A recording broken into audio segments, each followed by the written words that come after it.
Good morning 8th class.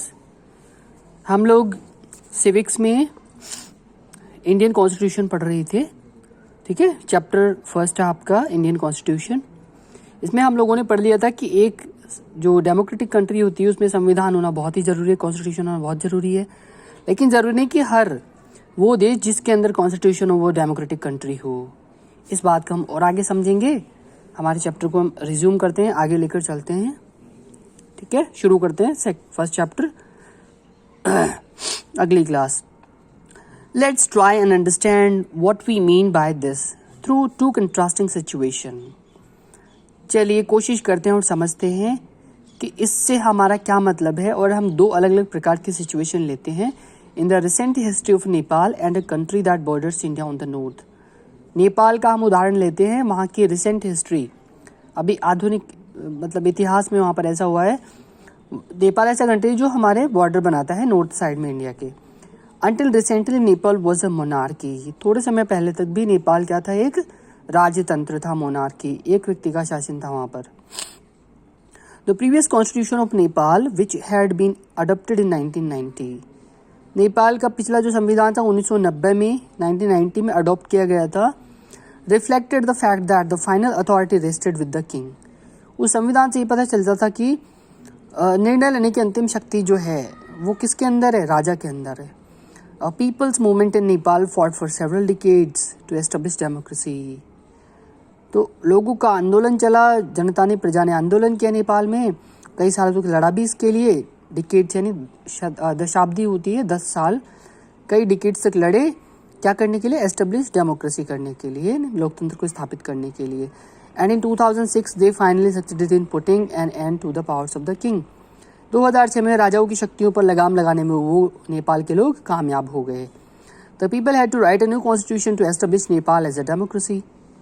और लोगों को नया संविधान बनाना पड़ा नेपाल को लोकतंत्र के रूप में स्थापित करने में।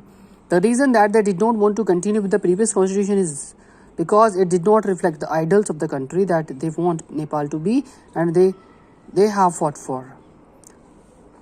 क्यों वो अपना पुराना संविधान जारी नहीं रखना चाहते थे? इसका कारण ये था कि ये नेपाल के जो आदर्श थे, वहाँ की जनता के जो आदर्श थे, जिन अच्छी बातों को मानते थे, वो संविधान में नहीं थी। और नेपाल को जिस तरह का बनाना चाहते थे वैसा पुराना संविधान नहीं कहता था। इसलिए उनको इसके लिए लड़ने की ज़रूरत पड़ी, इसके लिए वो उन्होंने लड़ा। As in the game of football in which a change in the constructive rules will change the game altogether। जिस प्रकार से फुटबॉल के गेम में जो मुख्य नियम होते हैं उनको बदलने से पूरा गेम ही बदल जाएगा। Nepal by moving from monarchy to democratic government needs to change all its constitutive rules in order to usher in a new society। नए समाज में कदम रखने के लिए, नए समाज में जाने के लिए नेपाल को भी मोनार्की से डेमोक्रेटिक गवर्नमेंट में जाना पड़ा, और उसके लिए उसको needs to change all its constructive rules. इसके लिए उसको सारे मूलभूत जो नियम उनको चेंज करने की आवश्यकता है। This is why the people of Nepal adopted new constitution for the country 2015। इसीलिए 2015 में नेपाल की जनता ने नए संविधान अपने देश के लिए चुना। The caption along side celebrates Nepal struggle for democracy. और जो बगल में कैप्शन दे रखा है, ये क्या दिखाता है? नेपाल के लोगों का आंदोलन दिखाता है। अपने देश में नया संविधान लाने के लिए, अपने देश में लोकतंत्र लाने के लिए लोगों ने जो लड़ाई लड़ी उसको ये दिखाता है। ठीक है, इसको पढ़ लेते हैं एक बार हम लोग। The country of Nepal has witnessed several people struggle for democracy. Nepal देश ने बहुत सारे जनता के स्ट्रगल्स देखे हैं, बहुत सारा संघर्ष देखा है। There was a people struggle in 1990 that established democracy that lasted for 12 years until 2002। और 1990 के अंदर भी जनता का एक आंदोलन हुआ था जिसने कि डेमोक्रेसी स्थापित करी। कितने साल के लिए? 12 साल के लिए, 2002 तक। In October 2002 king Gyanendra, citing the Maoist uprising in the countryside as his reason, began taking over different aspects of the government with the army's assistance. तो इन अक्टूबर 2002 में किंग ज्ञानेंद्र जो थे, इन्होंने क्या किया? Citing the Maoist uprising in the countryside. जो माओवादी लोग थे उनकी अपराइज करने का इन्होंने कोशिश की। कहाँ पर? कंट्री साइड, यानी ग्रामीण इलाके में। As his reason began taking over different aspects of the government with the army assistant. और इसके लिए जनता को दबाने के लिए उसने जो आर्मी थी उसकी सहायता लेना शुरू कर दिया। The king then finally took over as the head of the government in February 2005 और 2005 में राजा ने इस तरह से पूरी सरकार का जो था उसका टेक ओवर कर लिया, यानी उसके ऊपर नियंत्रण कर लिया पूरी सरकार के ऊपर ही। In November 2005, the Maoists joined other political parties to sign a 12-point agreement.